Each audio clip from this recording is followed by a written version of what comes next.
Hey, welcome to Graphic Policy Television GPTV. I'm Brett. In my hands is two of this week's releases, both graphic novels from First Second Books. And they're really interesting graphic novels in that they are kind of the launch titles for their History Comics line.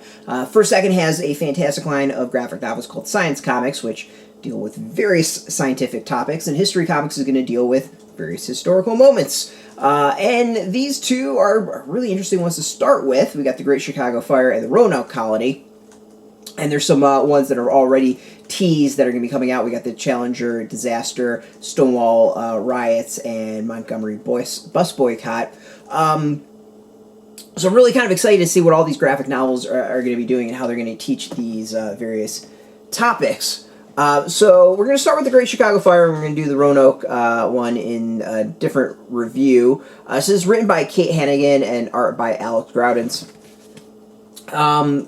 So, really kind of interesting read through this is when I first read the Science Comics. Like, Science Comics takes some really complicated topics and boils them down to very digestible, easy to understand nuggets, and makes you really kind of get the topic. It's something that's good for younger readers and older readers. This is, I think, generally good for all ages. There is some things that I don't want to say it was like is bad for kids that they shouldn't know about these, but it's one of those like one particular thing keeps on being brought up over and over again, and it just makes me wonder, like, is this for adults? Is this for kids? It kind of touches upon a certain issue that revolves around the fire, but doesn't really dive into it too much beyond kind of like hey, this was an issue of the time. So, Great Chicago Fire, I have visited Chicago multiple times. I have know a little bit about the fire itself. I was always under the impression that it was caused by a cow kicking over a lantern. This was the thing that I always heard, which may not be historically correct.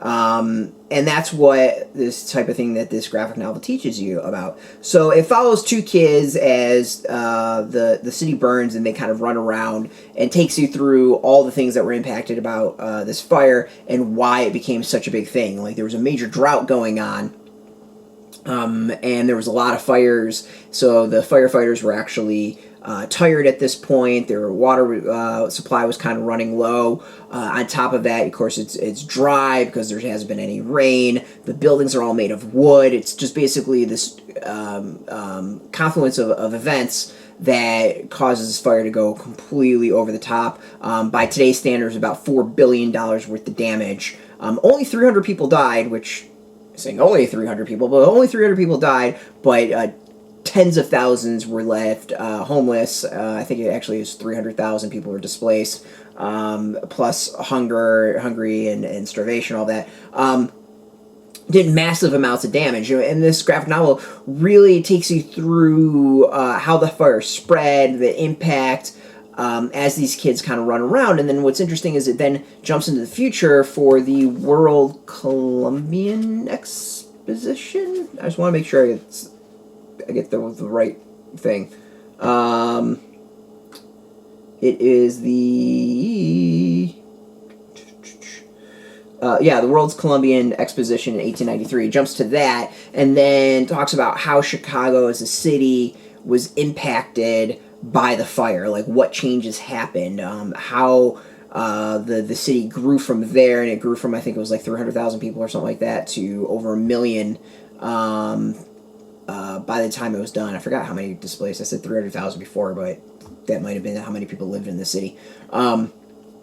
So over 1 million, like 20 years later or so. So the fire was actually, I'm not going to say a good thing, but really drove the growth of Chicago after it. And that's something I think really interesting, is that it just doesn't take you through the fire, but then shows you the impact of the fire on the city itself. Building standards changed. The amount of the type of commerce and jobs in the city changed. You saw the construction of skyscrapers because of it, and it really changed the city. The city actually became more of a city as far as businesses and commerce, as opposed to residential, and a lot of the residential people moved outwards to, I guess, what now be suburbs. at least what we would consider suburb, but Chicagoans probably consider it something else. And they left the city after that. So it really just impacted the city and where it went from the fire. And it's really interesting. So going to the weighted topic, the interesting thing is I always learned that it was done by a horse knocking over a lantern. That's actually rooted into anti-Irish sentiment of the time. That the woman that was blamed, last name was O'Leary, and there was some massive issues and bigotry towards the Irish at the time. I'm not too shocking on that one. There was a lot of bigotry at the time for any immigrant. And in this case, they were just blaming the Irish for the cause of the fire. So it's interesting is that topic keeps on being brought up multiple times, but it, other than maybe a little bit of like, hey, they hate the Irish, and the little girl going, why do people hate each other? I don't understand. It doesn't really dive too much into it. So with that, I think it's an interesting thing is like I'm not quite sure how a kid would react to that bit of that graphic of the story and graphic novel. And it's brought up multiple times. Later on, it talks about the expansion of Chicago and how lots of immigrants came in at that point. I think it was like Greeks, Italians, Jewish, and I forgot what the other ones that were mentioned. And then, how people hated those people too. And the little girl's like, why do people hate each other? And, the sentiment's nice, but, that's what a lot of kids will say, but it's one of the where, like, it's an interesting topic that's within the story that's presented, but the topic isn't really explored a lot. So it's there, and it's one of those things like, appropriate, and kids should know about that, but at the same time, it's like, I don't know how a kid would react. Hopefully that makes sense. It just feels it stood out to me in a graphic novel that I thought was really just going to take us through the history of the fire. There's also some really great back material going through more about Chicago, stuff like its flag history. There's 4 stars, and one of them, the stars, has to do with the fire, and then also the exposition. Talk about how it expanded the city to like the waterfront because of material dumped in the lake. And just some like back material that you can check it out. So it feels like it was a fairly researched graphic novel, which is pretty solid. So overall, the story itself feels very much geared towards kids. There are topics in it that doesn't feel like they're quite for kids, though I could be completely wrong about that. And I'm assuming it's fairly historically accurate and solid in how things were, because it feels like there was a lot of research that went into it based off of the back material. So overall, I think it's a really solid read to learn about this piece of history. Like, I knew very little. Obviously, clearly, I actually knew a lie about it. I knew an anti-immigrant lie that spun out of the Great Fire of Chicago. So, I learned a lot out of this. As an adult, I learned a hell of a lot. So I think it's a good read if you want to learn kind of the basics and big general stuff of what was going on, like why the fire spread, how it impacted the city during and after, all that really just good knowledge. Like it was interesting. This is solid stuff. So great introduction to history. Go check it out. I think it'll be a fantastic line of graphic novels. I'm really looking forward to checking out everything else that is released going forward. It's only $12.99 in the U.S., nice and cheap. Go get it. You can go get it in comic shops if you're interested in history and want some nice, digestible nugget versions of history.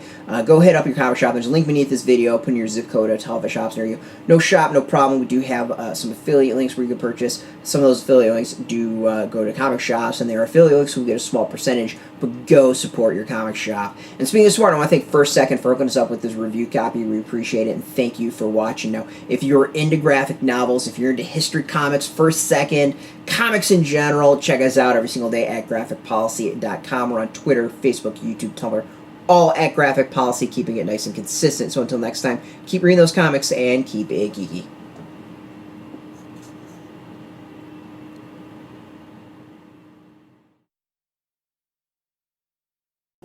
Hey, thanks for watching the previous video from Graphic Policy Television. Just by watching, you help support our site. Thank you so much. Now, if you're watching these videos, you probably care about geeky things like movies, television, comic books, toys, games, video games, you name it. You can go and subscribe right now to our YouTube channel to stay in touch and catch all the new videos, or check out our website at graphicpolicy.com. There's a nice link on this end of the video. But as always, thank you for watching. Keep on rocking and keep it geeky.